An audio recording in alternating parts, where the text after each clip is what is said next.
The God of Prophet W. Magaya is an able God. That which he has done before, he can still do it.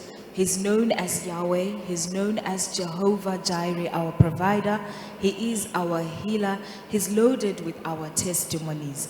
If Jesus Christ has done it for others, he can also do it for you. And we still encourage you to come forward with your testimonies for the glory of God. Gogo tinokukwazisai muzita raJesu Kristu tichikumbira zita renyu nekwamabva. Mbiri kuna Jesu. Mbiri kuna Jesu. Zita rangu ndinonzi Gogo esina hofisi. Ndinobva kuKadoma muZimbabwe. Ngatiombererei Jesu maoko panguva ino. Gogo titsanangurirei dambudziko ramanga muinaro rakakuunzai kuPhD Ministries. Dambudziko randanga ndinaro kubva 1969 kusvika 2015.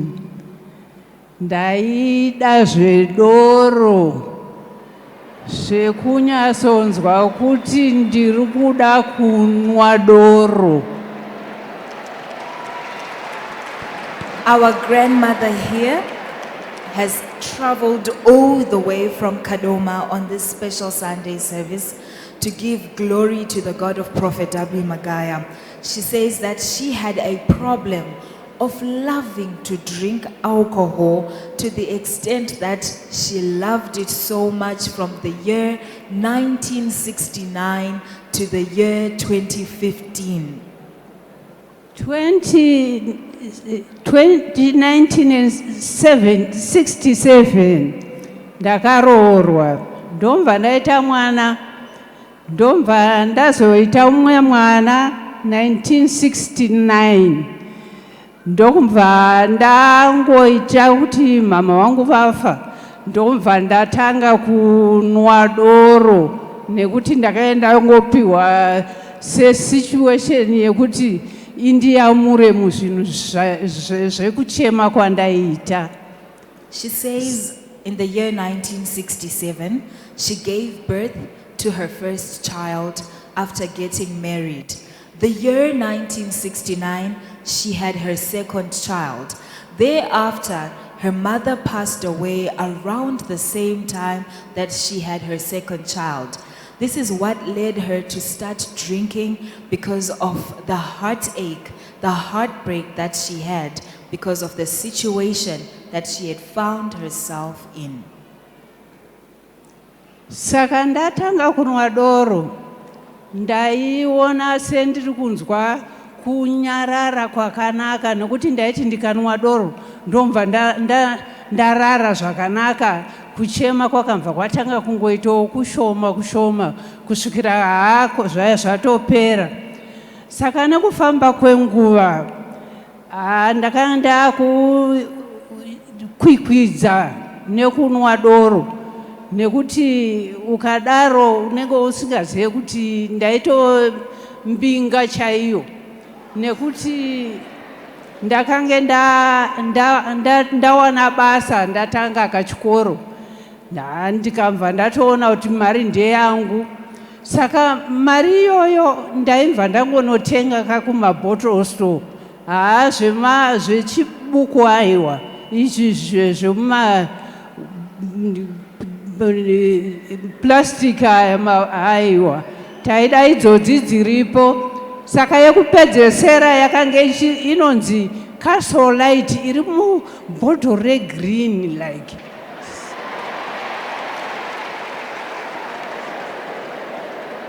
She says that she was finding peace in drinking alcohol such that she was no longer crying as much.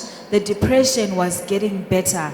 As a businesswoman who had a small school of hers, she found that she was rich, so to speak, and the money was hers, and she would spend it however she chose to do so. She would go to the bottle stores back then, buy her alcohol, and just drink it. She says that she was not taking the type of alcohol known as chibuku, but she was taking the one from the bottles. And she says at that time, lately then, there was an alcohol that was introduced called Castle Light, and it was in a green bottle.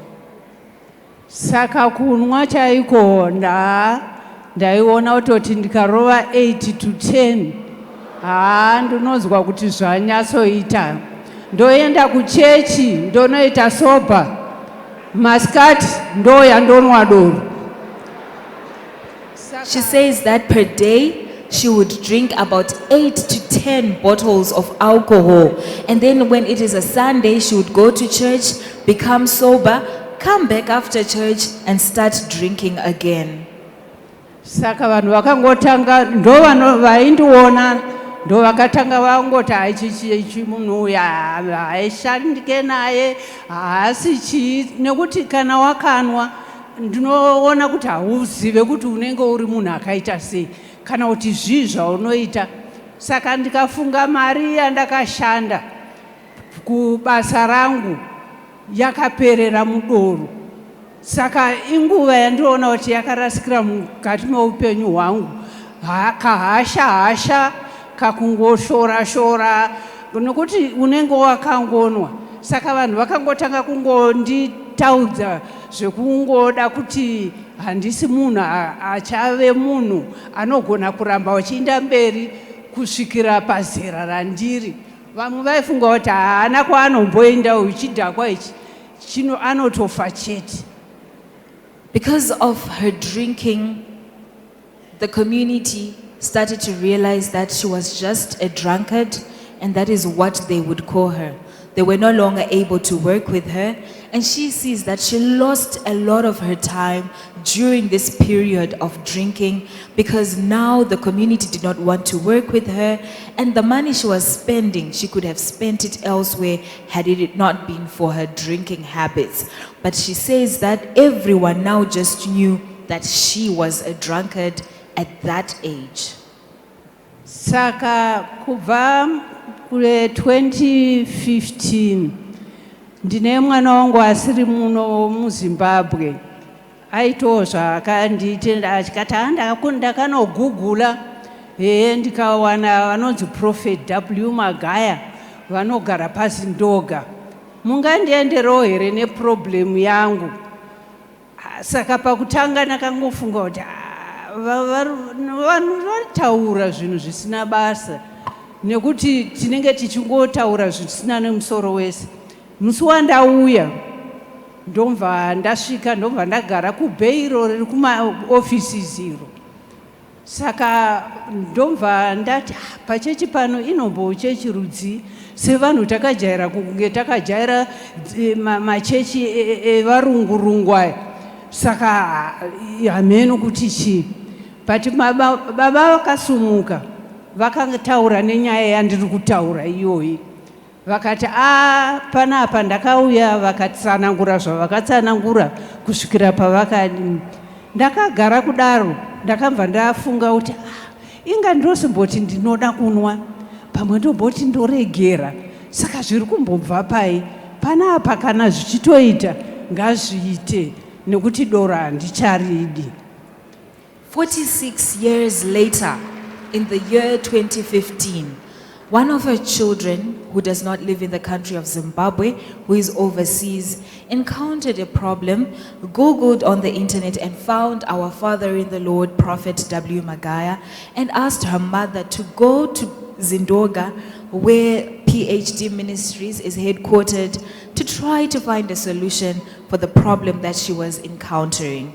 She says she came and was confused, wondering what type of church could this be, where one is in such a setup.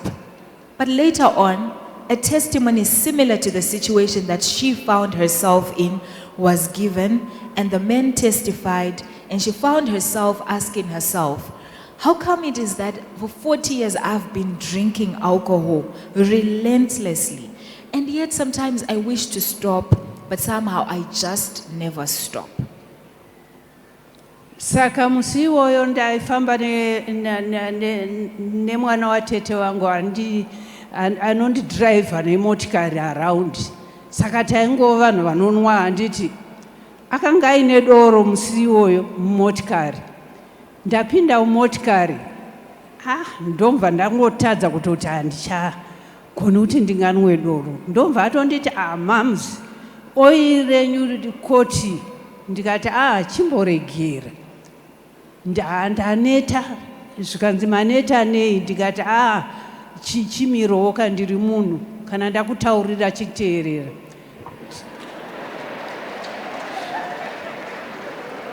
She says after church, as per usual, she had her car and she had her nephew, who happened to be her driver as well. As they were going back home, as per usual, he offered her a bottle known as a quart and said to her, "Have something to drink," which she refused. And then he said, "Why?" And she said, "I'm tired."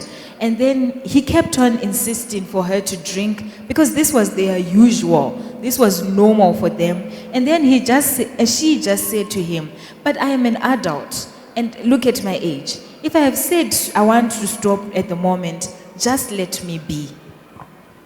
Saka ndangosvika kumba, takanga tatosiya kamufiriji ririmo. Handiti chinhu chandinojairira. Ndomva ndangoti tora doro rese rangange ririmo. Ndomva ndamupa zvikanzi, "Ko muri kuda kundipirei doro? Munozorara sei musina kunwa doro?" Ndikati ini ndichazodzoka. Kana ndakuda doro ndichauya wonditengera. Kubva musi iwoyo handina kunwa doro. Musi iwoyo ndakarara zvakanakisisa. Let us put our hands together for Jesus. Let us put our hands together for Jesus one more time. Gogo here says, after that day when they got home, he took the bottles that were in the fridge after she had offered him, but he was confused because this is someone who could not sleep without drinking. He asked her, "But you are giving me all this alcohol. How are you going to sleep without drinking?" And she just said to him, "When I need alcohol, when I want some, I'll tell you so that you buy for me. Just go with them." But from that day on, she slept peacefully and has never drank again. Let us put our hands together for Jesus. So what do you have to say, Gogo? Chinhu chekutanga chinondipa kuti hunhu hwangu nzvimbo ino ine zodzo rinoshamisa. Nzvimbo ino ina baba Prophet W. Magaya. Zvinhu zvinondipa kuti Mwari uyu tinotamba naye, tichiita zvinhu zvisina basa. Asi nekuti hatidi kuteerera, hatidi kuteedzera zvinhu nenguva yatinofamba nayo, nekuti tinoda kunakidzwa nguva dzakawanda muzvinhu zvisina nebasa rese. Saka ndo chinhu chekutanga kuti zodzo iroro rakandichinja upenyu hwangu. Vanhu vanondiziva ndofunga vari kutondiona, vari kutoshamisika kuti ndo munhu uya here maitiro aita. Chinhu chechipiri ndechekuti vanhu tinogara takaisa zvinhu zvisina basa pamiromo yedu nekutaura zvinhu zvevanhu pamusoro pezvinhu zvausingazive kuti uri kuzvitaura zvakanaka here. Nekuti ipapo pane vanhu vanogara vachinditaura kuti inda munonoswererei ikoko makagara muchiona mwana mudiki. Kuna Mwari hakuna mukuru, hakuna mudiki. We give glory to the God of our father, Prophet W. Magaya. For 46 years, she had a drinking habit to the extent that she was known all over the community as a drunkard.